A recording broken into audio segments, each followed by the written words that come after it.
পৌঁছে গেছি আমরা ঐতিহাসিক গ্যাবাতে। দেখতেই পাচ্ছেন আমার পেছনে the famous Gabba stadium, home of Queensland cricket. আর এই মাঠেই ভারতীয় দলের অনেক মধুর স্মৃতি আছে, স্পেশালি লাস্ট ট্যুরের।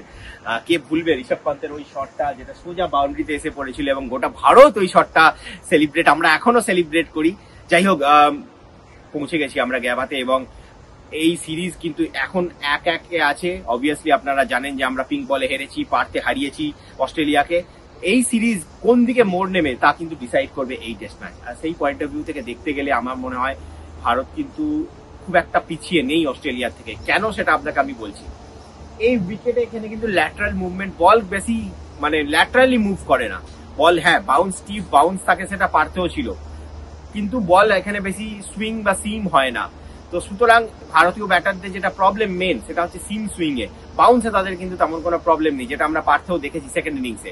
সে মতো এই মতো পরিস্থিতিতে আমার মনে হয় যে ভারতের যারা অফ ব্যাটার যারা অফ ফর্মে আছে, যেমন বিরাট কোহলি, আমি যদিও তিনি একটা 100 করেছেন কিন্তু বাকি ইনিংস গুলোতে ফেল করেছেন, তো তিনি অথবা যশস্বী জয়সওয়াল বলুন বা রোহিত শর্মা, সব থেকে বড় কথা রোহিত শর্মার ফর্মের উপরে অনেক কথাবার্তা চলছে, ওনার ক্যাপ্টেন্সি নিয়ে অনেক কোয়েশ্চেন উঠছে।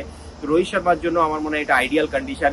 এই কন্ডিশনে তিনি রান, আমার মনে হয় তিনি যথেষ্ট নিজেকে স্বচ্ছন্দ বোধ করবেন রান করতে। এবং শুভমান গিল আমরা দেখেছি যে তিনি স্টার্ট পাচ্ছেন, কিন্তু সেই স্টার্টটাকে বড় করতে পারছেন না।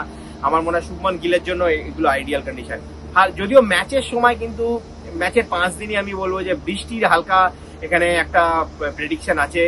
ডে 1-এ 70% চান্স অফ রেন।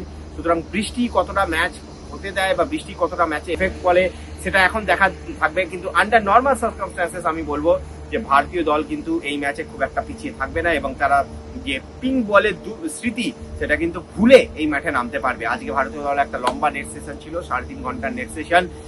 আমার মনে হলো নেটে রোহিত শর্মাকে, শুভমান গিলকে, বিরাট কোহলিকে, যশস্বী জয়সওয়ালকে, সবাইকেই আমার মনে হয়েছে ডিসেন্ট ফর্মে লেগেছে। আমি বলবো যে এই ট্যুরে এখনো পর্যন্ত ভারতের সর্বশ্রেষ্ঠ নেট সেশন। কেননা যেভাবে যে ব্যাটাররা ব্যাট করলেন নেটে, বোলারদের যদি আমি কম্বিনেশনের কথা বলি, হর্ষিত রানা আমার মনে হয় না এই টেস্ট ম্যাচ খেলবে। হর্ষিত রানার জায়গায় আমার মনে হয় আকাশদীপকে নিয়ে আসা হতে পারে, যদিও একটা আউটসাইড চান্স আছে প্রসিদ্ধ কৃষ্ণাকেও খেলিয়ে দেওয়ার। কেন এই wicket hit the deck kind of বোলারদের জন্য আদর্শ উইকেট।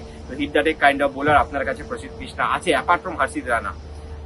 তাছাড়া স্পিনার যদি আমি বলেন, আইডিয়ালি খেলা উচিত ওয়াশিংটন সুন্দরকে, কিন্তু আজকে নেটের পরিস্থিতি দেখে এবং অশ্বিনের উপর যে পরিমাণে গুরুত্ব দেওয়া হলো সেটা থেকে মনে হচ্ছে যে অশ্বিনী হয়তো খেলতে পারেন, যদিও এখনো নজর থাকবে সেদিকে। কালকে ভারতীয় দল একটা অপশনাল প্র্যাকটিস সেশন আছে, কালকে ভারতীয় দল অফিসিয়াল প্রেস কনফারেন্সও আছে, সেদিকে আমাদের নজর থাকবে as we build up for this mega test match.